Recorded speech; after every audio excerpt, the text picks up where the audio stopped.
Good morning, everyone. My name is Mighty Stream. I'm going to do your spiritual principle a day for October the 25th.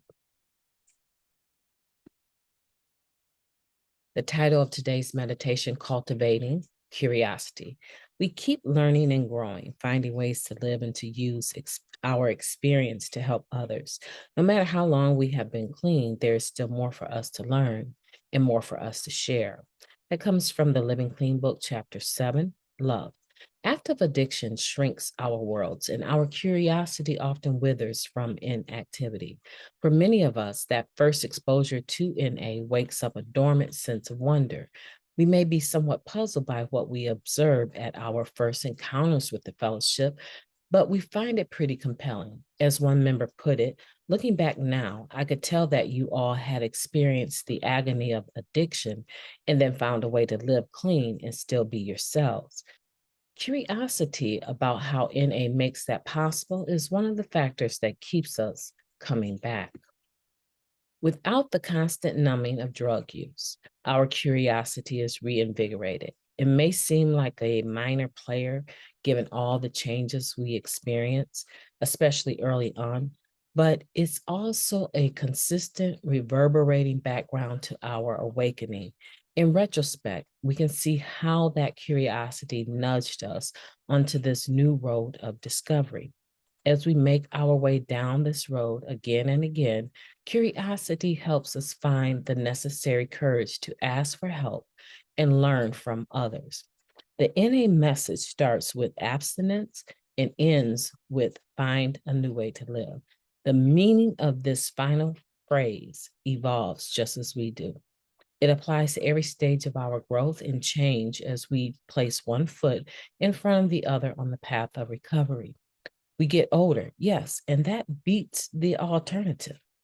We meet each phase of life head on, curious to see where our journey will take us and how our assets and abilities can lead us to serve in new ways. Even as she was dying, she was teaching us how to live, one member shared about her beloved sponsor. The road narrows as we become less inclined to follow the dead ends of our old escape mechanisms, but a leaner road opens up to a world of genuinely nourishing practices and healthy connections. We follow our curiosity along interesting back streets, and we're set free to find a new way of life that fits our current chapter. I will cultivate a curious and open mindset and keep on discovering what I need to navigate each phase of this new way of life. Let's take a moment of silence followed by the we version of Serenity Prayer. Moment of silence now, please.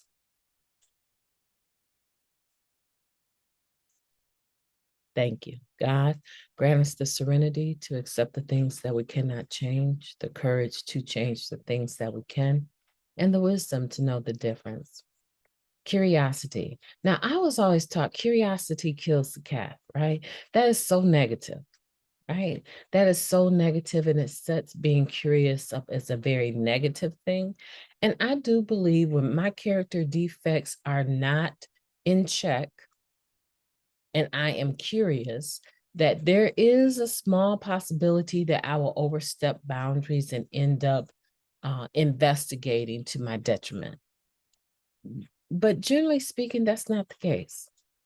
That interest, that curiosity, that desire to learn and to know more has really worked out to be in my best interest. It has helped me to ask the right questions, to fumble on the wrong questions and have an opportunity of someone showing me grace and mercy and allowing me to re-ask or be retrained or be retaught, right? Or have a second chance, a third or fourth chance. These are things that I've been given just as a result of me having a curious mind. So I would like today for us to think of it in a positive way. I want for you to fuel your curiosity. I want for you to center it in the middle of your recovery and begin to learn things about yourself that maybe you didn't know. What are you interested in? What what type of television shows are you television shows do? Yeah, we still have TVs, I guess. What type of shows do you watch? What triggers you in a positive way, in the sense that it can hold your attention for a long time? That is a key to something that you might be curious or interested in. What type of hobbies? I'm going to personally start a new hobby. I would love to start it before the snow falls. I'm not sure if I will be able to pull that off or not, but I love photography and I have some beautiful cameras. I don't use them because I don't seem to have the time. But now that I've graduated, I'm going to make more time to do some of the things that I do and to try my hand at photography. So that's something that I'm going to get into. What are you curious about? And can you cultivate that? Because we are always learning. And the day I stop learning, I'm assuming that I'm not here. I'm going to be learning. As this one person said, even their sponsor on her deathbed was showing others how to live, right? I'm always going to be learning until I take my last breath. So today, that's your assignment, okay? If you're interested in assignment sometimes is a scary word, but that's the challenge for today. Find something that you are curious about and begin that journey. My name is MightyStream. I've enjoyed talking to you today, and I hope that you will have a beautiful day on purpose.